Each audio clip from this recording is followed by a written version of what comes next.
Welcome, we're so happy you tuned in tonight. Before we get started, I'd love to know, where are you watching from? Drop it in the comments.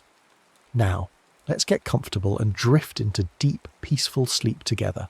The morning mist clung to the cemetery stones like morning veils, and she knelt there among the weeds, her knees pressed into the cold earth above her mother's grave. 3 years had passed since they laid the woman to rest, yet the ache into Aschenputtel's chest remained as fresh as the day they shoveled dirt over the coffin. Her stepmother's voice carried across the yard even from this distance, sharp and commanding, calling the girl back to the house where she was no longer daughter, but servant. Aschenputtel! The name stung like a slap. It meant nothing kind. Ash fool, cinder girl, the one who sleeps by the dying fire. Her father had allowed this transformation, had watched in silence as his new wife stripped away his daughter's place at the family table, her room in the upper floor, even her given name. Perhaps grief had made him weak, or perhaps he simply found it easier to let his new wife remake their household in her image rather than defend the ghost of his first marriage. The girl touched the small sapling she'd planted at the head of her mother's grave, only as tall as her forearm now, but already its branches reached toward the pale sky with desperate fingers.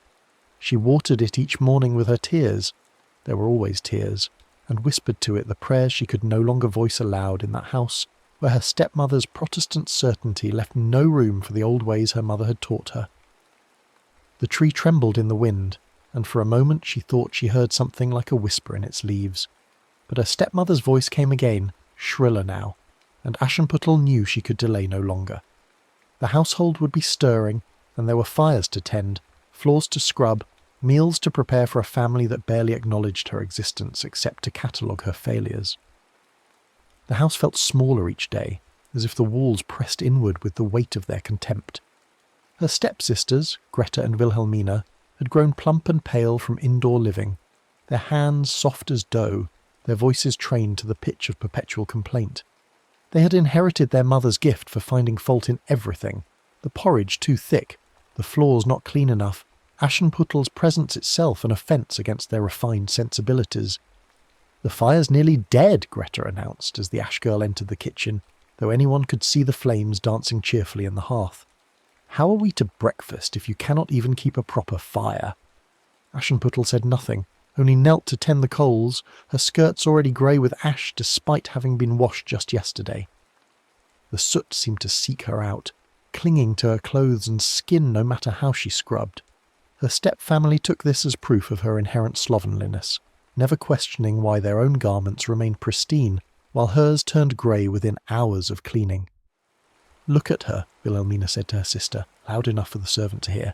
"She becomes more like an animal each day. Perhaps Mother is right to keep her in the kitchen.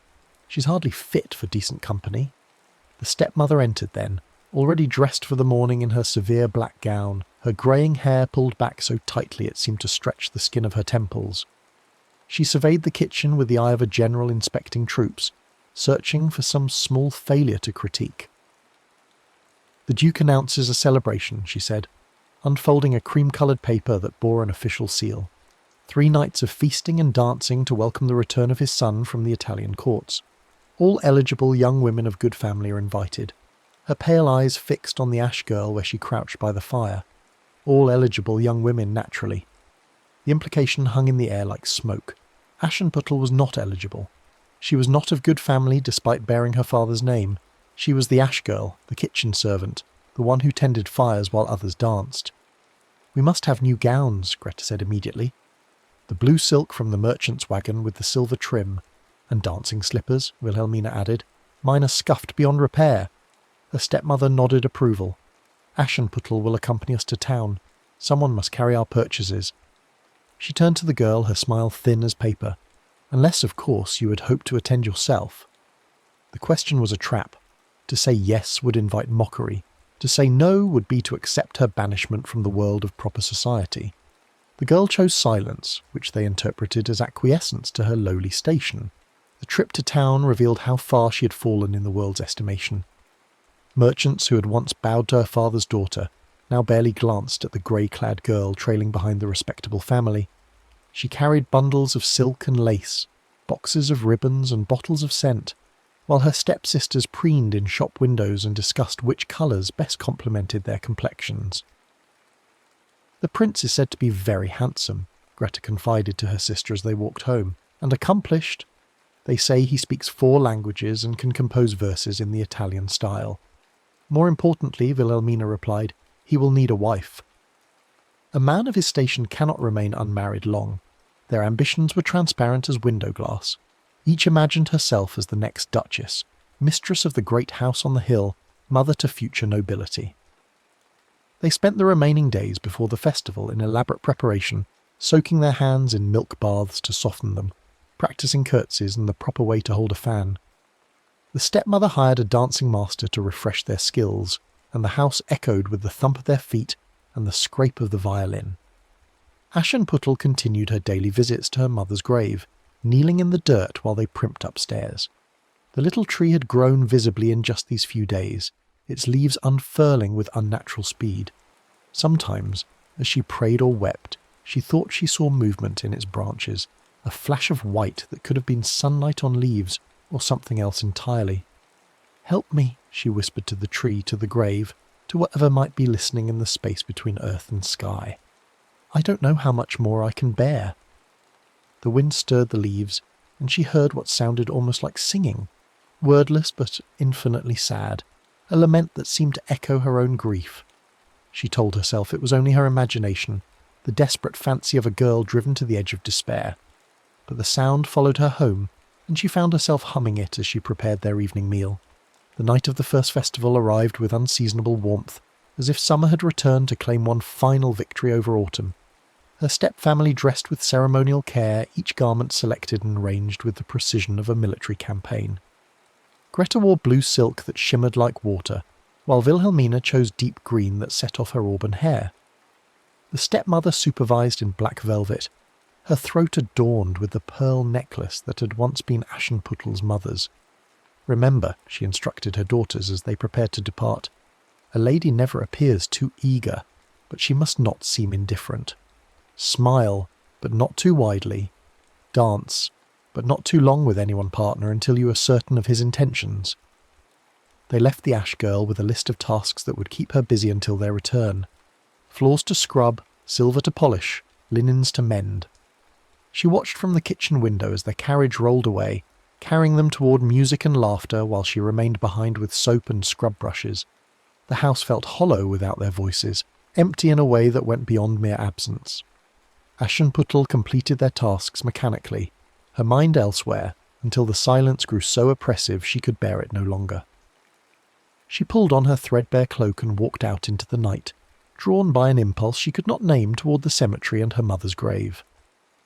The moon hung full and bright above the headstones, turning the world silver and strange. Her little tree seemed to glow in the moonlight, its leaves trembling though no wind stirred the air. As she approached, she saw that its branches had grown again, now reaching above her head, heavy with something that was not quite fruit and not quite flower. She knelt in her usual spot and pressed her palms to the earth. "Mother," she whispered, "they have forgotten me completely. I am no one's daughter now, no one's sister, barely even human in their eyes. What am I to become?" The tree rustled, and something white descended from its branches, not falling but floating, settling onto the ground before her with the gentleness of snow.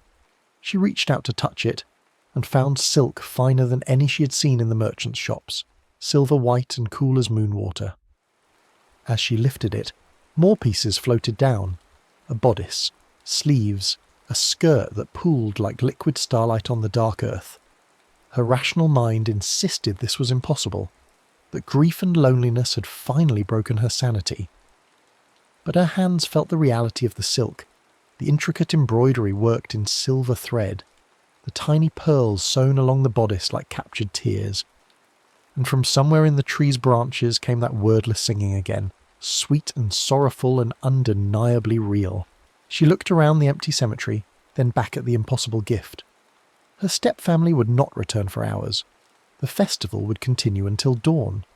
Who would know if she indulged in one night's madness, if she pretended for a few hours that she was still the girl she'd been before ashes and grief transformed her into something barely recognizable? Aschenputtel carried the gown home and bathed in the copper tub, scrubbing away months of accumulated soot and despair. The water turned grey, then black, as if all the darkness of her recent life was washing away. When she stepped out, she barely recognised the girl in the mirror. Pale but no longer grey, thin but graceful, eyes bright with something that might have been hope. The gown fit as if it had been sewn for her alone, following every curve and line of her body. The fabric seemed to shimmer with its own light, and when she moved, she heard the whisper of silk against silk like a gentle song. She found slippers by the door where none had been before, glass or crystal, clear as water, fitting her feet as perfectly as the gown fit her form.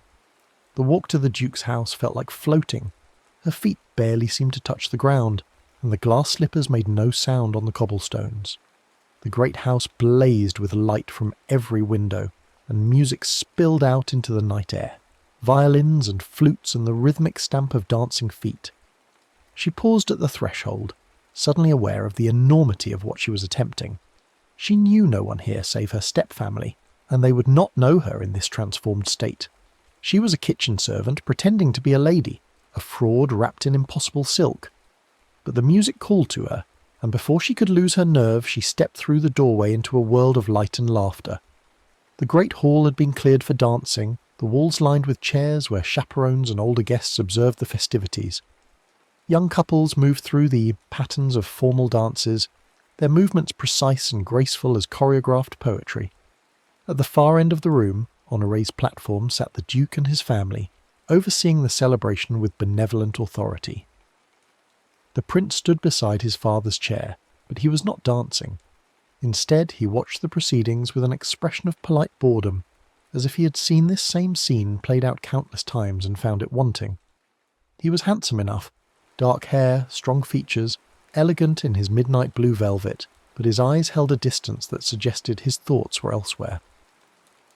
The transformed girl found a place along the wall where she could observe without drawing attention, marvelling at the transformation of her stepsisters. In their finery, surrounded by music and candlelight, they appeared almost beautiful.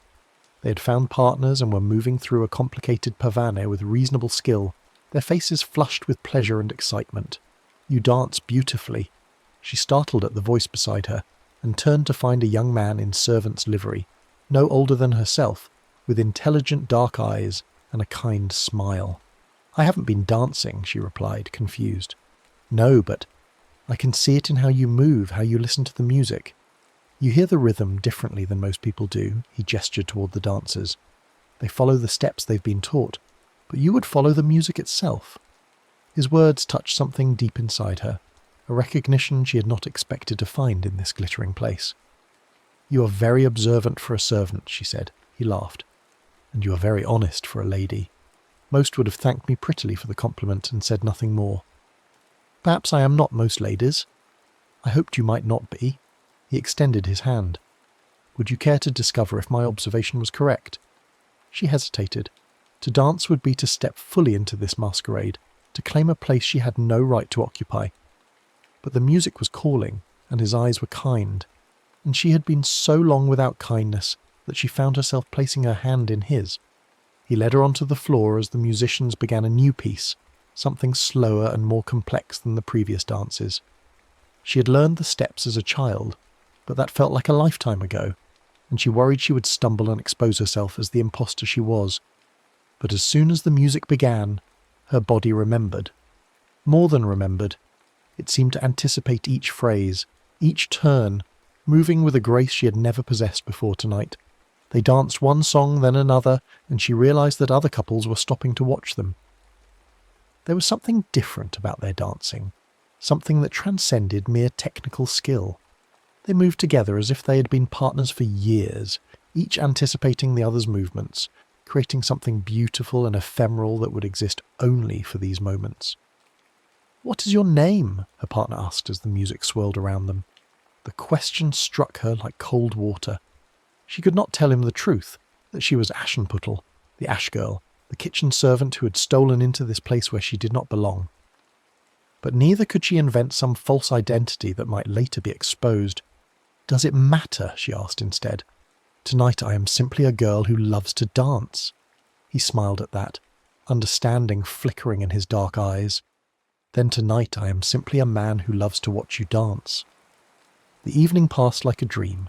They danced every dance, spoke of music and poetry, and the small beauties of the world that most people never noticed. He did not ask again for her name or station, and she did not offer them.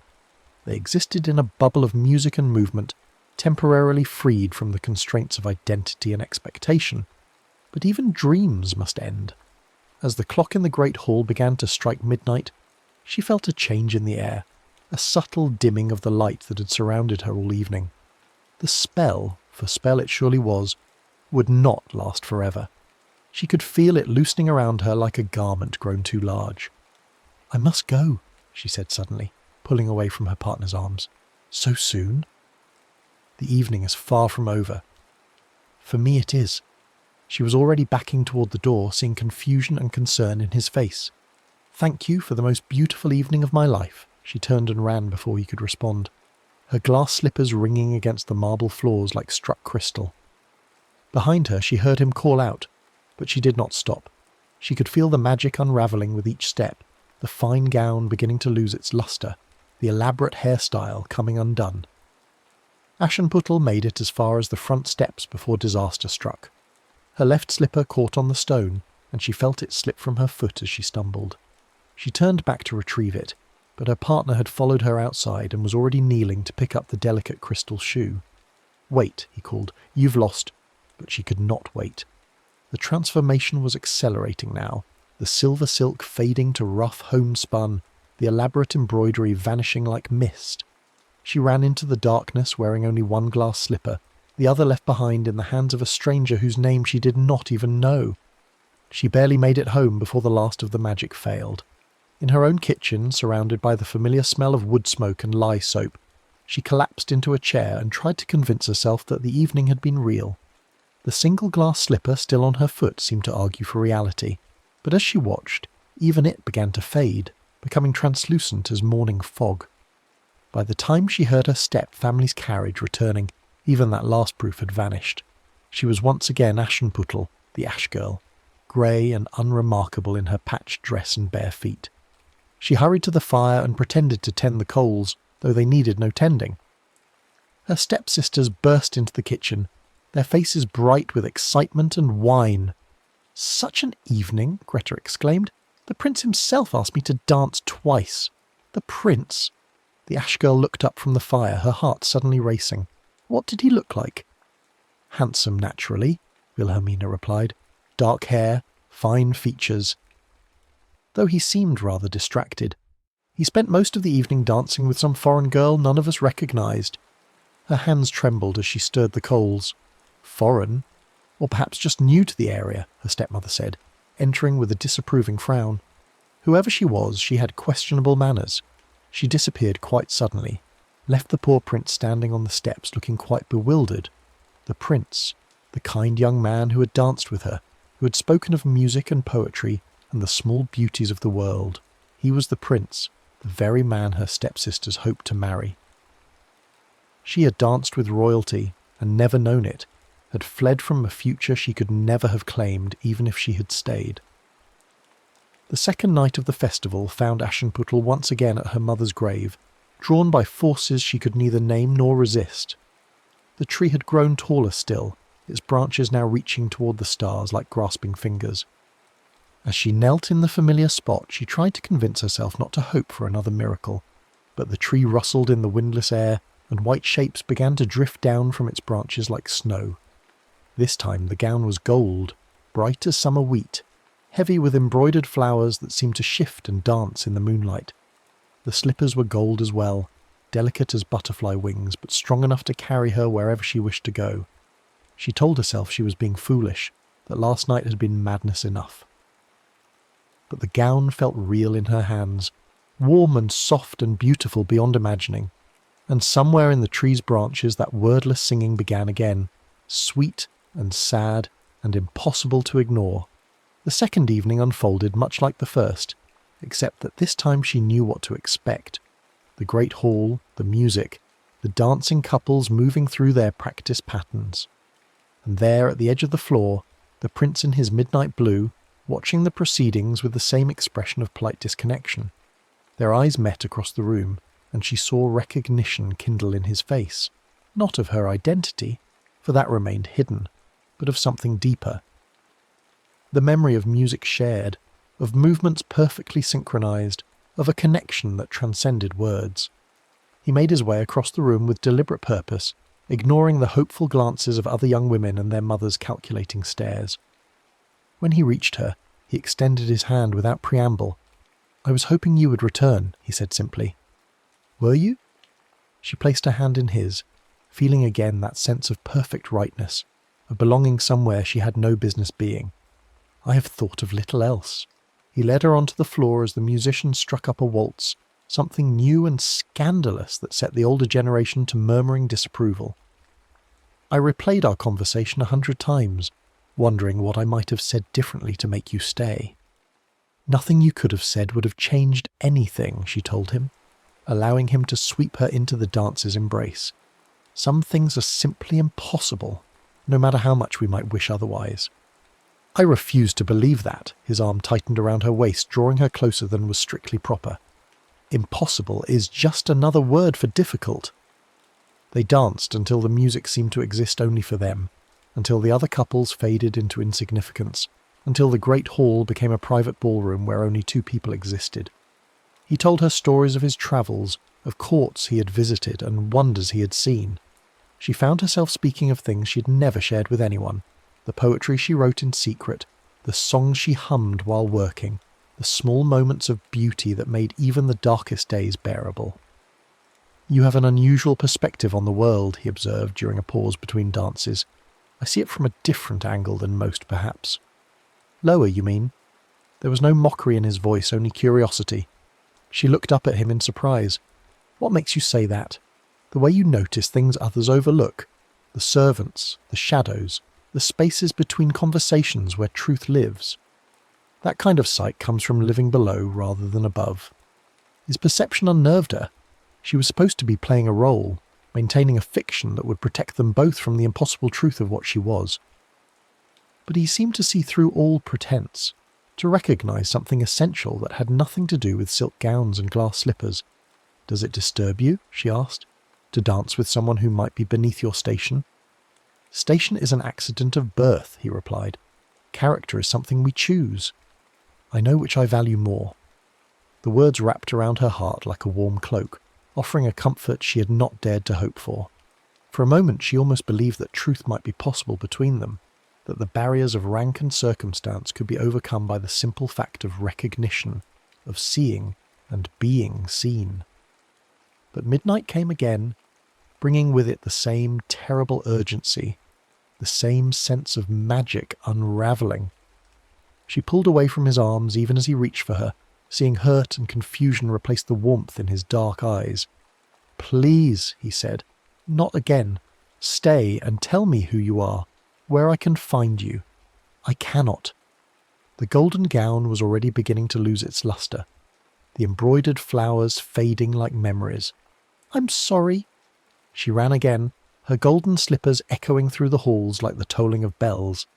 This time he followed more quickly, his longer stride gaining on her as she fled through the corridors toward freedom. She could hear him calling behind her, pleading for her to stop, to trust him with whatever secret she was protecting. The front steps loomed ahead, salvation and escape, but her foot caught on her fading hem and she stumbled. The right slipper slipped free, tumbling down the marble steps like a fallen star. She paused for one heartbreaking moment, seeing it gleaming in the moonlight, hearing his footsteps approaching. But she could not turn back. The transformation was already beginning, the golden silk becoming rough wool, the elaborate hairstyle collapsing into simple braids. She ran into the night wearing one golden slipper, leaving behind another piece of impossible evidence that this had been real. The third and final night of the festival arrived grey and rainy, autumn finally asserting its dominance over the unseasonable warmth, her step-family prepared with even greater care, knowing this was their last chance to make an impression on the prince and his court. "He must choose soon," her stepmother declared as she supervised her daughter's toilets. "A man in his position cannot remain unmarried indefinitely. Tonight one of you must secure his attention completely." They departed in high spirits despite the weather, leaving Aschenputtel with the usual list of tasks and the usual expectation that she would spend her evening alone. But the rain had stopped by sunset, and she found herself once again drawn to the cemetery, to the impossible tree that had become the centre of her transformed world. It had grown again, now towering over the surrounding headstones like a sentinel. Its branches spread wide and full, heavy with something that rustled in the evening breeze. As she approached, she saw that the leaves had turned white, gleaming silver in the twilight like hammered metal. She knelt in her accustomed place, but this time no prayer came to her lips. Instead, she simply waited, watching the tree sway against the darkening sky, feeling the weight of ending settle around her like fog. This was the last night, the final chance for magic in a world that seemed determined to crush all possibility of wonder. The tree shivered, and light began to drift down from its branches, not cloth this time, but pure radiance, cool and silver as starlight. It settled over her like water, soaking into her skin, transforming her from within rather than without. When the light faded, she looked down to find herself clothed in a gown of silver tissue so fine it seemed woven from moonbeams. The slippers on her feet were silver as well, but not glass or crystal, something harder and clearer, like diamonds given form. She rose and walked toward the festival, feeling different than on the previous nights. There was a finality to this transformation, a sense that whatever happened tonight would determine the shape of all the nights to come.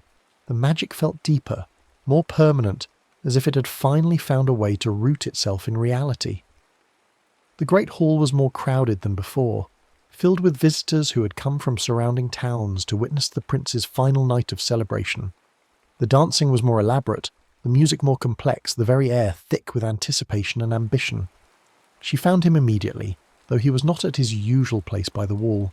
Instead, he stood in the centre of the room, moving through the formal patterns of a court dance with a young woman she did not recognise. The partner was beautiful in the conventional way.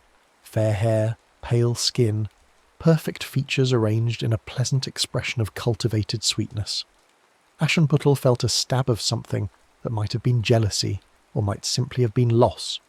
Of course he would choose someone suitable, someone whose name he could speak aloud, someone who belonged in this glittering world. Their 2 nights of dancing had been beautiful, but they had also been fantasy. Reality required different choices. She turned to leave, unwilling to witness the moment when he committed himself to a proper future, but his voice stopped her at the doorway. Wait. She looked back to see him abandoning his partner mid-dance, striding across the room with single-minded purpose. The other dancers stumbled to a halt, confused by the sudden break in protocol. Conversations died as the assembled guests turned to watch this unexpected drama unfold. "I was afraid you wouldn't come," he said when he reached her, ignoring the stares and whispers surrounding them. "Perhaps it would have been better if I hadn't." "No." The word came out fierce, certain. "These past 3 days I've been going through the motions of choosing a wife, evaluating suitable candidates like a merchant examining goods for purchase. But how can I choose anyone else when my heart has already chosen you?" The words should have filled her with joy, but instead they brought only despair. "You don't know what you're saying. You don't know who I am." "Then tell me." He took her hands in his touch warm and real and impossible. "Whatever your name, whatever your circumstances, it doesn't matter. I have seen your heart in the way you move, heard your soul in the words you speak. That is who you are, and that is who I choose." Around them the whispers were growing louder, more insistent. She could see her step-family in the crowd, their faces pale with shock and growing recognition. Soon the pretense would crumble, and he would learn exactly what kind of fool he had made himself for love of a kitchen servant. "Dance with me," he said, raising his voice so the entire room could hear. "One last dance, and then tell me whatever truth you think will send me away." The musicians, trained to respond to royal command, struck up a waltz without waiting for official instruction. The other couples melted away, leaving them alone in the centre of the great floor while hundreds of eyes watched their every movement.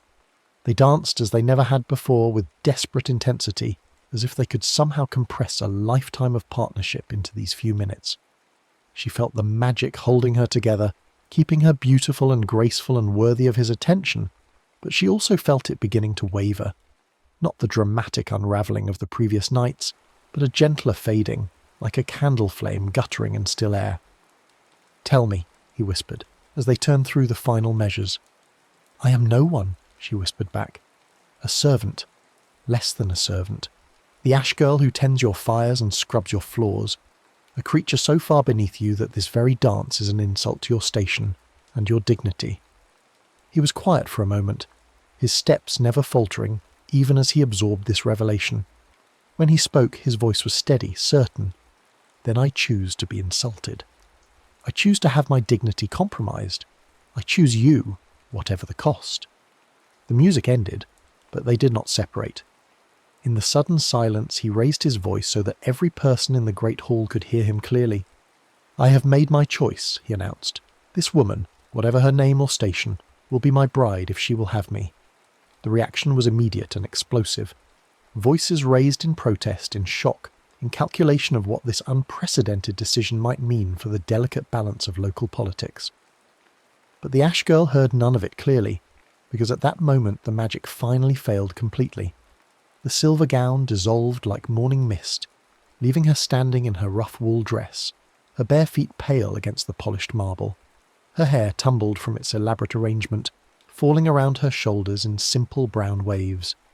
She was revealed in all her ordinary humanity, not beautiful, not graceful, not worthy of any man's love, let alone a prince's. The silence that followed was absolute.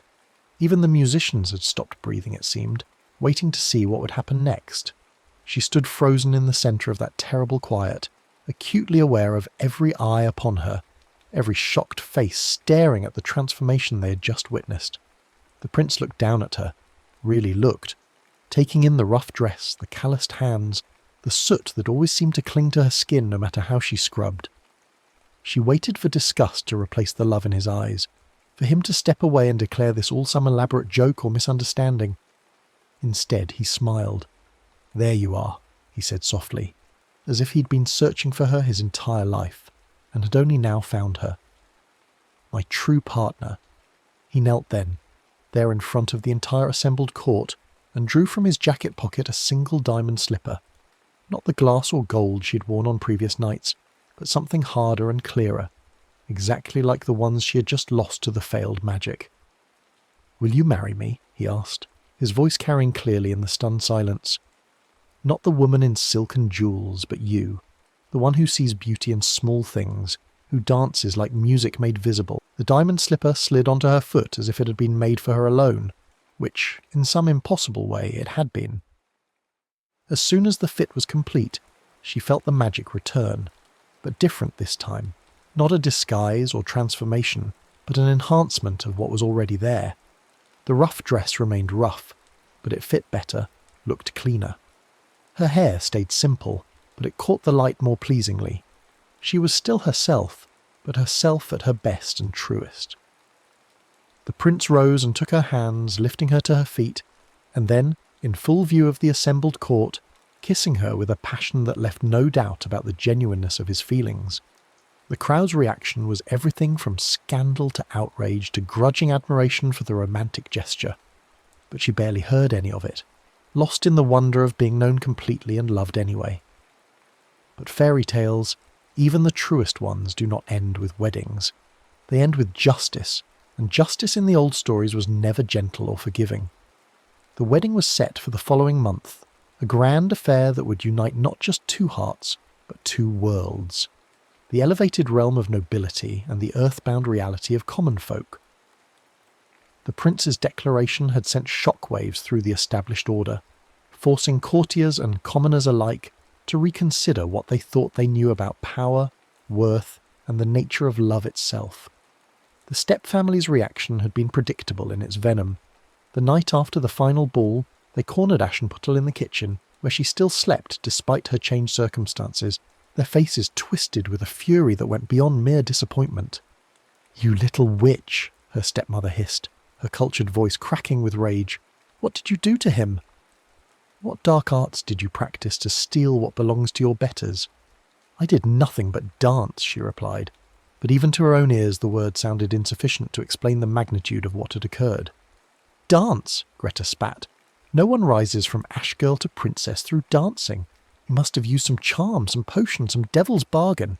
They could not conceive of a world where virtue might be rewarded without trickery, where love might see past the barriers of station and circumstance. In their minds, she had cheated somehow, had stolen a prize that should have gone to one of them through the natural order of things. Wilhelmina stepped closer, her pale eyes bright with malice. It won't last, you know. When he tires of his novelty, when the court turns against him for this foolishness, he'll put you aside. Men of his rank always do, eventually. And when that happens, her stepmother added, don't think you can come crawling back to us. You've made your choice. You'll live with the consequences. But their threats felt hollow, like the buzzing of insects against a window. Aschenputtel had been transformed by recognition, by being seen and chosen for who she truly was. Their words could not touch that core of certainty, could not diminish the reality of what the prince and she had found together. Still, the Steppe family would not accept defeat gracefully. In the weeks leading up to the wedding, they launched a campaign of whispers and insinuations designed to undermine both the Ash girl's reputation and her future husband's judgment.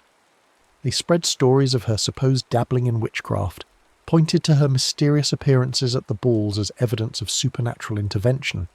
They painted themselves as victims of her ambition, poor women deceived and betrayed by the ungrateful servant they had sheltered out of Christian charity. Some listened to their poison and found it credible.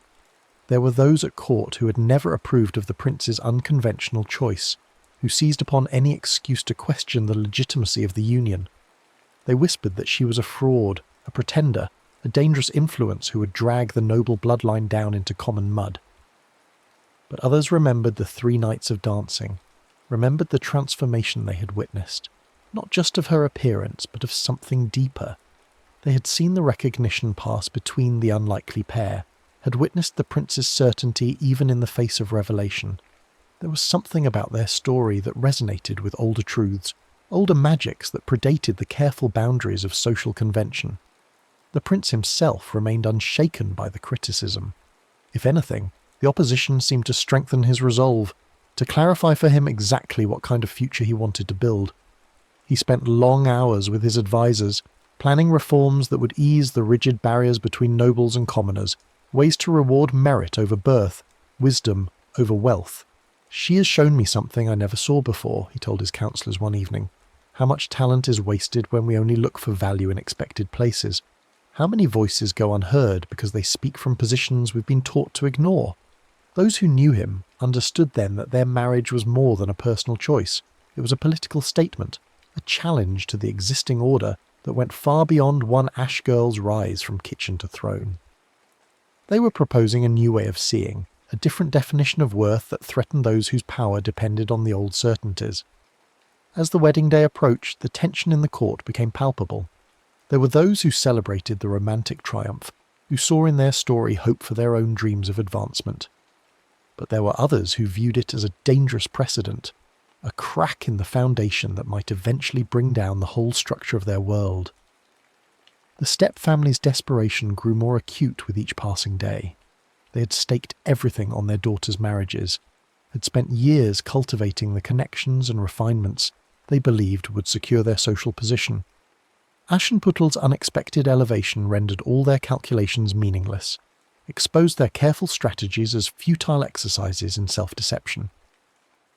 3 days before the ceremony, they made their final desperate play. They appeared at court during morning audiences, dressed in deep mourning black, their faces painted with expressions of profound grief and righteous indignation. "Your Highness," the stepmother began, her voice trembling with what sounded like barely contained emotion, "we come before you as Christian women, bound by conscience to speak truth, even when it brings us pain." The prince gestured for her to continue, his expression neutral but alert. Around them, the assembled courtiers leaned forward, sensing drama about to unfold. "The woman you have chosen to marry," she continued, "the one you know as our stepdaughter, is not what she appears to be. She has trafficked with dark forces, used unholy arts to bewitch your senses. We have evidence." "What evidence?" The prince's voice cut through her rehearsed speech like a blade through silk. The stepmother fumbled in her bag and withdrew a small cloth bundle. unfolding it to reveal what appeared to be herbs and stones arranged in some sort of pattern. "We found this hidden beneath her mattress," she declared, "a charm bag, filled with the implements of witchcraft." The prince stared at the objects, recognizing them for what they were: crude things, dried weeds, common pebbles, bits of cloth that could have come from anywhere. A child's collection of natural curiosities, arranged to look ominous to minds already predisposed towards suspicion. "These are not mine," Aschenputtel said quietly from her place beside the throne, but her stepmother was already launching into her prepared denunciation. She admits nothing, of course, but the evidence speaks for itself. How else could a mere kitchen servant capture the heart of a prince? How else could she appear at the balls in such finery, only to vanish like smoke when midnight struck? She has made a bargain with powers that no Christian soul should traffic with, and now she seeks to drag you down with her into damnation. The court held its breath, waiting to see how the prince would respond to this direct challenge to his judgment. Some faces showed barely concealed hope that he might be swayed, might recognise the supposed wisdom of choosing a more conventional bride. Others watched with concern, wondering if doubt might finally crack his certainty. The prince studied the pathetic collection of objects for a long moment, then looked up at the Steppe family with an expression of such contempt that they actually stepped backward. "These," he said, picking up one of the stones and examining it with exaggerated interest, "are your evidence of witchcraft. A few weeds and pebbles that any child might collect from a garden path." "But the pattern," Greta protested. "The way they were arranged." "Could mean anything or nothing," the prince interrupted. "I could arrange a dozen objects in some mystical pattern and claim they prove your breakfast porridge was enchanted. Where is your real evidence? Where are the witnesses to these supposed dark rituals? Where are the victims of her malevolent magic?" The stepmother's carefully prepared speech began to crumble under the weight of its own absurdity. "The evidence is in what happened," she insisted, her voice growing shrill with desperation. "No natural woman could have appeared as she did, could have won your heart through honest means. Ah." The prince's voice turned dangerously quiet. "Now we come to the heart of it. You cannot believe that I might love her for herself, that I might have seen something in her character worth choosing over more conventional advantages. You assume that any attraction I feel must be the result of supernatural manipulation, because in your minds she possesses nothing worth loving through natural means." The accuracy of his assessment struck the Steppe family like physical blows. They had indeed been unable to conceive of any scenario in which Aschenputtel might be chosen on her own merits, any world in which their careful calculations of worth and status might prove irrelevant. "But that," the prince continued, standing and moving to take the ash girl's hand, "says more about the poverty of your vision than about any supposed deficiency in her. You saw a servant where I saw a woman of grace and intelligence. You saw worthlessness where I saw worth beyond measure. The failure is not in her character, but in your ability to recognise character when it stands before you." He turned to address the full court, his voice carrying clearly through the sudden silence. "Let me be absolutely clear about something. I chose this woman not despite knowing who she was, but because of it. Not because she deceived me with magic, but because she revealed herself through truth. The real magic was not in the gowns that clothed her or the slippers that adorned her feet. It was in the courage that brought her to me, in the honesty that let her be seen, in the love that made her willing to risk everything for the possibility of being known." The Steppe family stood speechless, their accusations turned to ash in their mouths. Around the hall, faces that had been sceptical began to show grudging admiration for the prince's certainty, for his willingness to defend his choice against all comers. But fairy tales demand more than the defeat of accusations. They require the full revelation of truth, and truth in the old stories came with consequences that matched the magnitude of the deceptions that had preceded it. The prince was not finished with the Steppe family's public humiliation. "Since you have chosen to make these accusations in public," he said, his voice now carrying the full weight of royal authority, "let us examine them in the light they deserve. Guards, search their quarters. If witchcraft exists in this matter, let us discover where it truly lies." The search began immediately, and it did not take long to bear fruit. Hidden in the stepmother's private chambers, the guards discovered an extensive collection of the very items she had attempted to plant on Aschenputtel: herbs and potions, charms and amulets, books of folk magic and carefully copied spells. The evidence of her own dabbling in supernatural arts was overwhelming, accumulated over years of desperate attempts to secure her daughter's futures through any means necessary. "It seems," the prince observed as the guards laid out their findings before the assembled court, "that there was indeed witchcraft involved in this matter, though not from the source you suggested." The stepmother's face had gone the colour of old parchment. She opened her mouth to speak, then closed it again, recognising that any defence she might offer would only worsen her position. "The irony," the prince continued, "is that all your magical efforts to advance your daughter's prospects have accomplished nothing. While you were brewing love potions and casting attraction spells, the woman you dismissed as worthless won my heart through the simple expedient of being herself. Your magic failed because it was based on deception, while hers succeeded because it was founded in truth." The word hers made the step-family flinch, but those who understood the deeper currents of the story knew what he meant. The magic that had transformed Aschenputtel, that had brought her to him night after night, had not been the kind found in spell books or potion bottles. It had been the older magic of recognition, of two souls finding each other across the barriers that lesser people mistake for absolute boundaries. "As for your accusations of enchantment," the prince said, his attention returning to the stepsisters, "let me address those directly. Yes, she appeared transformed on those 3 nights. Yes, she wore gowns of impossible beauty and slippers that seemed to be made of light itself. But the transformation was not in her clothing or her appearance. It was in finally being seen for who she truly was. The magic was not in deception, but in revelation." He paused, letting his words settle into the silence of the great hall. "And yes, I was enchanted. I am enchanted still, but not by potions or spells or supernatural manipulations. I am enchanted by her intelligence, by her kindness, by her ability to find beauty in small things that others overlook. I am enchanted by the way she moves to music as if the rhythm lives in her bones, by the way she speaks of the world as if it were a poem waiting to be read. That enchantment grows stronger with each day I know her, and it will continue to grow for all the days of our lives together." The assembled court erupted in applause, but Aschenputtel barely heard it. She was looking at her step-family, seeing something in their faces she had never witnessed before. Not just defeat, but the dawning recognition of what they had lost through their own blindness. For the first time, perhaps, they were beginning to understand that she possessed something they had never recognized, something that no amount of social positioning or material advantage could duplicate or replace. But understanding, in the old stories, came too late to prevent the consequences of years of cruelty and deceit. The prince was not finished dispensing the justice that fairy tales demanded. "There remains the matter of how this household was managed," he said, his voice taking on the formal tone of royal judgment. "How a daughter of this realm was reduced to servitude in her own father's house. How cruelty was masked as discipline. How systematic humiliation was presented as moral instruction." The step-family's faces went pale as they realised the direction his words were taking.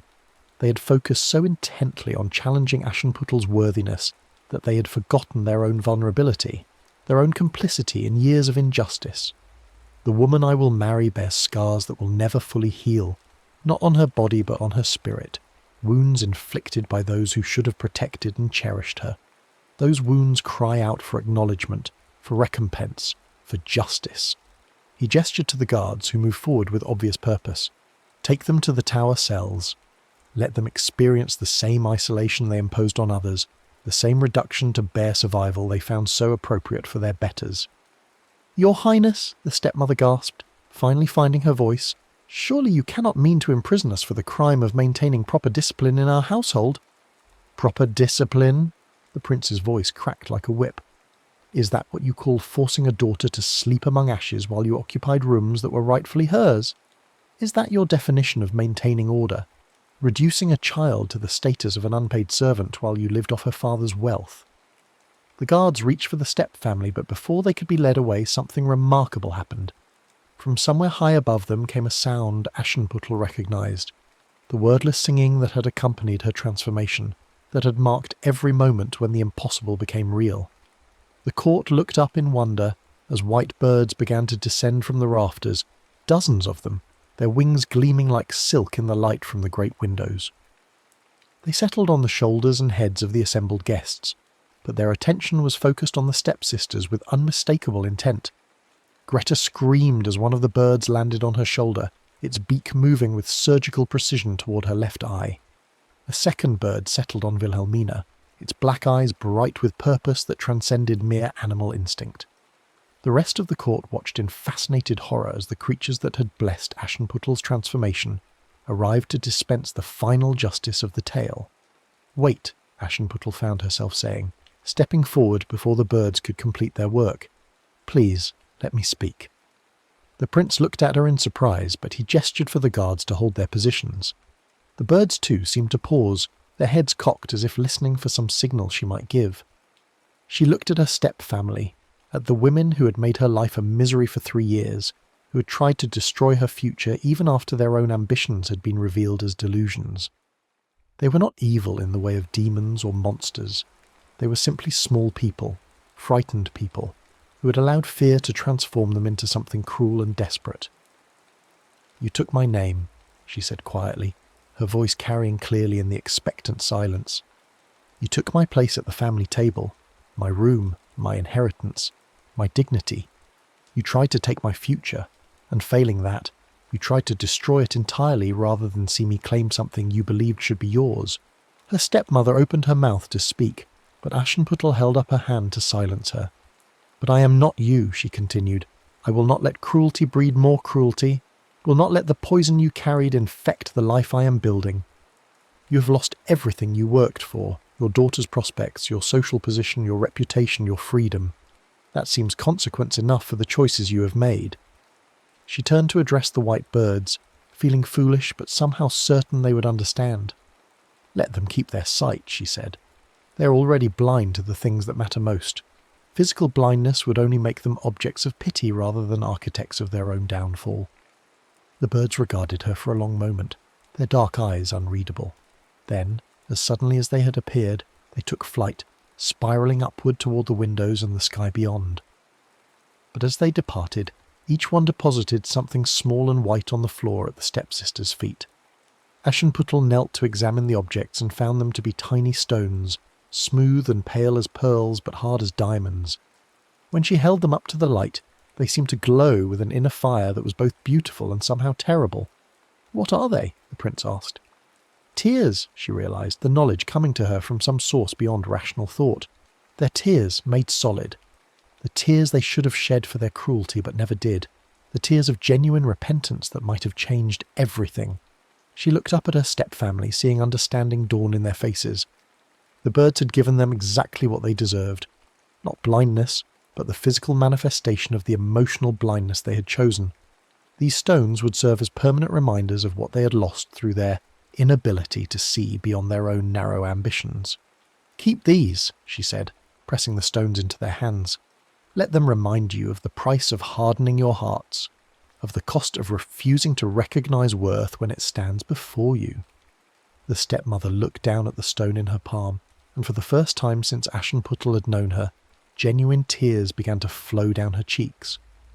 Not tears of self-pity or frustrated ambition, but tears of recognition, of finally understanding the magnitude of what her choices had cost, not just the Ash girl, but herself and her daughters. "We will not send you to prison," the prince declared, his voice gentler now but still carrying the weight of royal judgment. "But neither can you remain here, where your presence would be a constant reminder of injustice unpunished. You will be escorted to the borders of the realm, with enough resources to begin new lives elsewhere. What you make of those lives will be entirely up to you. It was a mercy they had not earned, but mercy given freely rather than demanded." As the guards prepared to escort them away, Greta turned back toward Aschenputtel, her face transformed by something that might have been the beginning of wisdom. "I hope," she said quietly, "that you will be happy. I hope your children will be kinder than we were, and wiser than we proved to be." It was perhaps the first genuine thing she had ever said to the Ash girl, and Aschenputtel found herself nodding in acknowledgement. "I hope your new life brings you more peace than your old one did," she replied. They left then, walking out of the great hall and out of her life forever, carrying their stones and whatever lessons they might finally be ready to learn from their exile. She watched them go with something that was not quite forgiveness but was no longer hatred, a recognition that they too had been trapped by their own fears and limitations, even as they had made those limitations into prisons for others.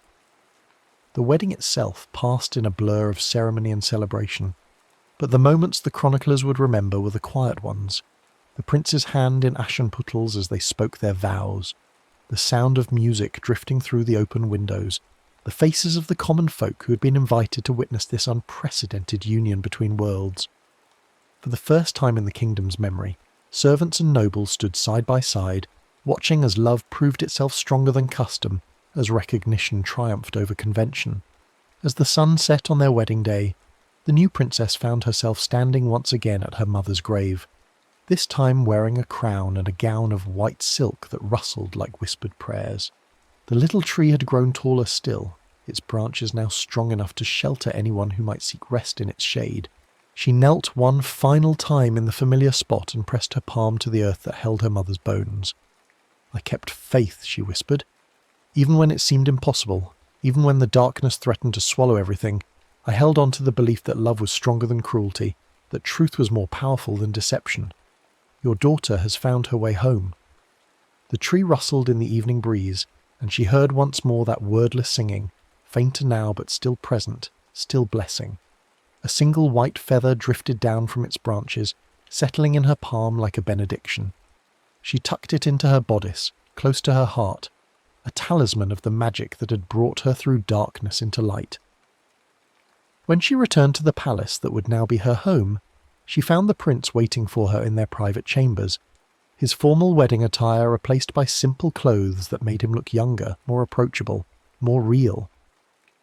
"Any regrets?" he asked, taking her hands and searching her face for signs of doubt or second thoughts. "Only that it took so long for us to find each other," she replied, and meant it. "Only that we lost so many nights we might have spent dancing." He smiled then, the expression transforming his serious features into something radiant with joy. "Then we have work to do," he said, pulling her into his arms. "We have a lifetime of dances to make up for, and I intend to claim everyone." As they moved together to music only they could hear, observers might have reflected on the nature of transformation, how it was never really about the clothes one wore or the circumstances one found oneself in, but about the courage to be seen, to be known, to be loved for exactly who one was beneath all the disguises life forced people to wear. The Ash Girl was gone, burned away in the fire of recognition and love. In her place stood a woman who had learned that the deepest magic was not in changing who you were, but in finding someone who could see who you had always been. And in that seeing, in that recognition, lay the power to transform not just two hearts, but the very world around them. Outside their windows the white birds sang their wordless songs to the stars, and somewhere in that celestial music one could hear the voice of every woman who had ever knelt in ashes and dared to dream of dancing. Their stories lived on in hers, their hopes fulfilled in her happiness, their faith in love's transformative power vindicated by the impossible thing that had become beautifully, permanently real. But fairy tales, the oldest and truest ones, do not end with happiness alone. They end with the understanding that transformation comes at a cost, that justice demands payment, and that the magic that lifts some must necessarily burn others. In the years that followed, visitors to the kingdom would sometimes glimpse three figures in grey travelling the dusty roads, a woman and two younger ones, carrying stones that caught the light like tears frozen into crystal. They never stayed long in any place, these wanderers, never settled or found peace. Some said they were searching for redemption, for some way to undo the years of cruelty that had brought them to this exile. Others whispered that they were cursed, doomed to wander until they learned to see with eyes unclouded by envy and ambition. But those who knew the older stories, the tales where justice was as real as love and consequences as permanent as transformation, understood that they carried exactly the burden they had earned. Not the blindness that might have made them pitiful, but the clear sight that forced them to see, finally and forever, exactly what they had lost through their own choosing. And in the palace where the Ash Girl had become a princess, where love had proven stronger than station, and recognition more powerful than deception, the white birds still sometimes came to rest in the windows, reminding all who saw them that magic was real, that justice was certain, and that some transformations once begun could never be undone.